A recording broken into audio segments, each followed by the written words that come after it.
Gerakan rupiah yang sudah tipis sekali untuk menuju ke level psikologis 16.000, Anda lihat apa sebenarnya yang menjadi pemicu dana asing banyak sekali yang keluar dari Indonesia? Apakah memang karena ketidakpastian pemangkasan suku bunga di pekan depan ini yang menjadi pemicu utama?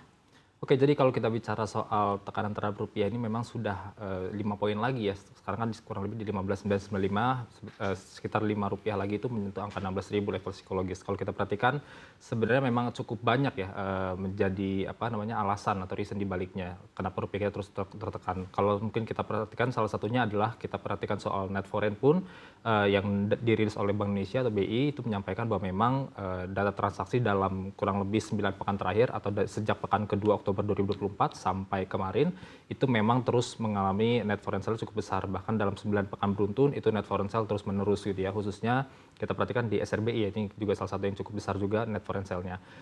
Juga ada di SBN dan lain sebagainya. Itu kurang lebih kalau kita totalkan 9 pekan itu kurang lebih sekitar 47 triliun rupiah. Jadi memang net foreign sale cukup besar. Kemudian juga kita perhatikan juga untuk indeks dolar Amerika Serikat atau DXY itu juga mengalami kenaikan juga cukup signifikan gitu ya. Belakangan ini sudah menyentuh angka 107 sehingga ya ditambah lagi kalau kita perhatikan juga soal IHK dan juga IHP-nya atau inflasinya Amerika Serikat dan juga PCE ya ini kita perhatikan juga ada mengalami kenaikan juga, bahkan data terakhir kan IHP-nya itu inflasi yang berhubungan dengan produsen itu bahkan di 3% kurang lebih. Jadi memang sudah di atas ekspektasi pasar. Jadi sudah semakin menjauhi level atau angka 2% target The Fed itu sendiri. Sehingga memang dengan data-data tersebut ya semua juga ada ketegangan politik juga di Timur Tengah dan sebagainya juga masih terus ada. Ini membuat juga rupiah terus tertekan belakangan ini. Baik, bagaimana dengan sentimen Trump yang akan kembali ke kursi nomor satu di Amerika Serikat? Apakah ini juga menjadi salah satu kekhawatiran pasar sehingga menyerbu indeks dolar Amerika Serikat? Sejak beliau menang di sekitar tanggal 6 November ya, Trump itu ternyata secara angka itu memang ternyata di atas dari Kamala Harris, itu memang rupiah itu terus mengalami depresiasi. Bahkan ya kembali lagi saat ini sudah hampir menyentuh angka 16.000 dolar ya, 16.000 rupiah per USD. Kalau kita perhatikan memang salah satu yang perlu dicermati adalah terlebih dari khusus perang dagang antara US dan juga China yang ini mungkin akan terjadi untuk jilid keduanya. Jadi kalau kita perhatikan sebelumnya kan di jilid pertamanya itu 2017 sampai kira-kira 2020 akhir atau 2021 Januari itu memang ada trade war antara US dengan juga China ketika Trump memimpin. Itu kita perhatikan memang tarif-tarif juga tinggi dan lain sebagainya. Dan kalau kita perhatikan pun ketika nanti dilantik di Januari 2025 atau bulan depan ini Trump kelihatannya akan fokus untuk tarif ke 3 negara dulu ya, yang utama yaitu adalah China, kemudian ada Meksiko dan juga ada Kanada ya. Ini yang kelihatannya memang membuat ketika tarif-tarif ini jadi lebih mahal, artinya barang masuk dari luar ini ketika masuk ke Amerika Serikat ini harganya lebih mahal, berdampak kepada inflasi di Amerika Serikat akan berpotensi dia lebih tinggi lagi. Ketika itu terjadi, maka The Fed selaku bank sentral US itu akan cukup sulit untuk dia memangkas suku bunganya gitu ya. Jadi ini membuat juga ya akhirnya DXY juga masih akan kelihatan berada di level yang cukup tinggi untuk sementara waktu. Baik, kalau Anda lihat seperti apa kebijakan The Fed di pekan depan dan juga Bank Indonesia sesudahnya? Oke, jadi untuk The Fed dan juga BI memang di awalnya itu ada di BI dulu seingat saya di hari Rabu, kemudian di Kamis dini harinya beberapa jam kemudian itu ada The Fed ya BI, The Fed FOMC. Kalau kita perhatikan sejauh ini memang kita belum mengeluarkan soal polling dari CNBC Indonesia dari beberapa institusi soal BI ini akan seperti apakah akan memangkas atau tidak. Tapi memang beberapa sejauh ini yang sudah kami himpun ada yang menyampaikan adalah untuk memangkas suku bunga untuk BI sendiri dari 6 ke 5,75% atau cut rate 25 bips dasarnya karena memang lebih arah ke pro growth ya. Jadi kelihatannya memang bukan rupiah tapi untuk beberapa ekonomi menyampaikannya. Jadi memang kelihatannya ekonomi-ekonomi yang berharap untuk terjadi pemangkasan suku bunga BI itu memang lebih arahnya pro growth karena memang saat ini juga sudah cukup tertekan ya ekonomi kita.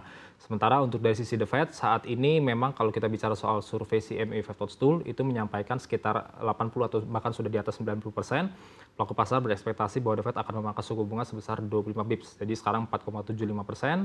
Nanti itu berarti kalau memang benar-benar dipangkas jadi di angka 4,5%. Hal ini terjadi karena memang ekonomi US sendiri memang kelihatannya agak cukup oke sebenarnya kalau kita bicara soal GDP dan lain sebagainya. Tapi memang ada hal-hal yang perlu dijaga juga, yakni seperti kalau kita tahu memang di US sana khususnya kayak di San Francisco atau SF itu memang cukup banyak orang-orang yang multiple jobs, homeless dan lain sebagainya. Jadi mungkin ini juga yang diekspektasikan oleh pasar untuk meningkatkan lagi ekonomi Amerika Serikat sehingga suku bunga diharapkan bisa lebih rendah lagi untuk kedepannya. Baik, tadi Anda sampaikan 4,5% kalau memang ada pemotongan 25 basis point di pekan depan begitu. Bagaimana dengan di 2025? Anda lihat akan seberapa besar lagi pemangkasan yang ada di The Fed? Untuk The Fed di tahun depan pada awalnya, jadi beberapa hari sebelum saat ini itu memang ada ekspektasi di cut rate sebesar sekitar 100 bips ya awal-awalnya memang. Tapi setelah ternyata Trump itu memenangkan pemilu Amerika Serikat, pilpresnya gitu, nah ini kita lihat memang sudah mulai agak shifting dari yang awalnya sekitar 100 bips untuk ekspektasi cut rate The Fed tahun depan, shifting menjadi sekitar kurang lebih 50 bips. Itu pun juga terlihat pada CME Fed Watch Tool, memang di cut rate tahun depan itu ekspektasi saat ini, karena ini kan angkanya berubah terus probabilitasnya. Untuk saat ini memang cut rate pertama itu mungkin di sekitar Maret tahun depan kalau berdasarkan CME, kemudian cut rate keduanya kurang lebih di second half 2025. Ini yang kelihatannya yang awalnya 100 bips, kemudian juga turun menjadi angka 50 bips. Dan juga kalau kita berbicara soal ekspektasi BI sendiri pun sebagai Central Bank Indonesia, untuk The Fed sendiri BI itu memperkirakan cukup konservatif, yaitu sekitar kurang lebih juga 50 bips. 50 bips untuk The Fed tahun depan. Untuk tahun depan, oke. Baik, berikutnya bagaimana efeknya untuk pergerakan SBN kita, terutama yang 10 tahun, dan seperti apa nanti menurut Anda gap-nya dengan US Treasury 10 tahun? Oke, untuk saat ini kurang lebih gap-nya mungkin sekitar 250 bips ya. Jadi memang karena kita emerging market dan juga kita secara rating kan triple B kurang lebih. Kalau untuk US itu double A kalau saya tidak salah. Dan ini selisihnya sekitar 250 bips. Jadi kalau kita perhatikan untuk ke depan kelihatannya juga masih kurang lebih di sekitar angka 250 bips ya. Range-nya mungkin 250 sampai 300 bips.